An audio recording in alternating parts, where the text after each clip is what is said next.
When you are deciding to pursue something, to set a big goal or to make some big change in your life, I think a really great idea is to use a personal development plan. And that's got a few different pieces to it. So the first thing you want to do with your development plan is just to define what your goal is. You know, what is this one thing that you really want to accomplish? Once you figure out what that is, then you need to figure out your why. Why do you want to achieve that goal? Is it how it's going to, is it something it'll do for you? Is it the way it will make you feel?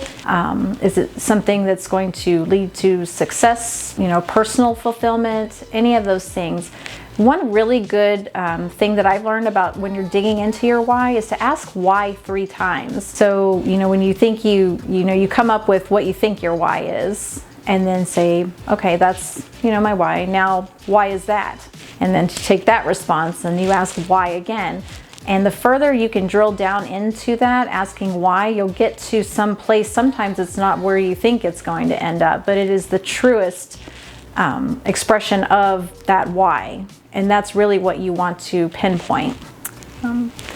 Once you set the goal, you define your why, then you want to set a timeline for that. And it might not always work, you know, you can't exactly quantify things sometimes, but it does put you in the frame of mind that you want to accomplish it by this day or by this time. So if you can set that up ahead of time, you know what kind of time frame that you're working with and when you can expect to achieve results from that activity. So once you set your time frame, then you want to determine what it is exactly that you need to do in order to make this happen. You know, if you're starting a new business, maybe you need to, you know, come up with a business plan. You need to get funding. You need to hire some people. You know, what are all the action items involved with pursuing this goal that you want to achieve? So lay all of that stuff out. And then the final thing, you know, to this is just to implement. So now you've got your goal, you know your why, you've laid out the process for how you're going to do it. Now just, you know, put it into motion. And something that I like to encourage people to do when you're doing these things, and even for myself, is to document the journey. You know, if you've got a journal or something like that, you know, write down what you're going through. How are you feeling as you're doing this? What actions did you take?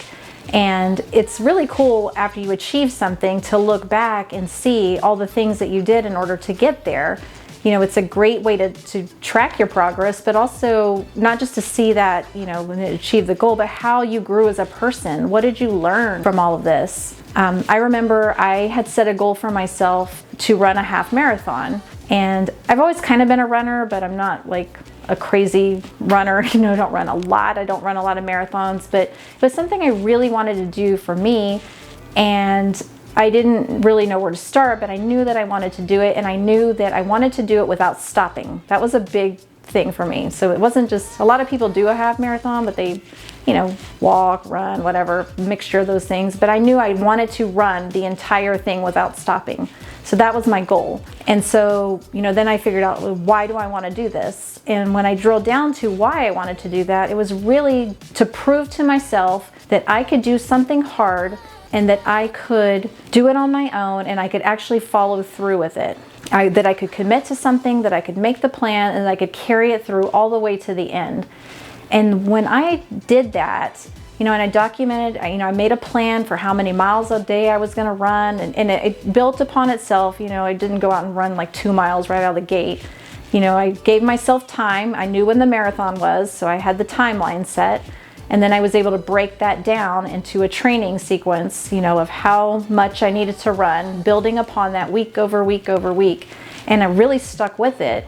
And it was the greatest feeling when I actually ran that half marathon, and I did not stop once. And when you achieve a goal like that, after you've broken it down and spent so much time thinking about it and working on it, it's a great feeling. It's it was a really big accomplishment, and something I look back on is really successful, just for the fact that it was a hard thing that I wanted to do, and I was able to break it down and actually do it and see it all the way through. So if you do have a goal like that, and these could be for small things. This doesn't have to be a big, huge life goal, any goal that you have. Take it and break it down into that personal development plan and see if that helps you achieve the goal in a way that makes you feel fulfilled.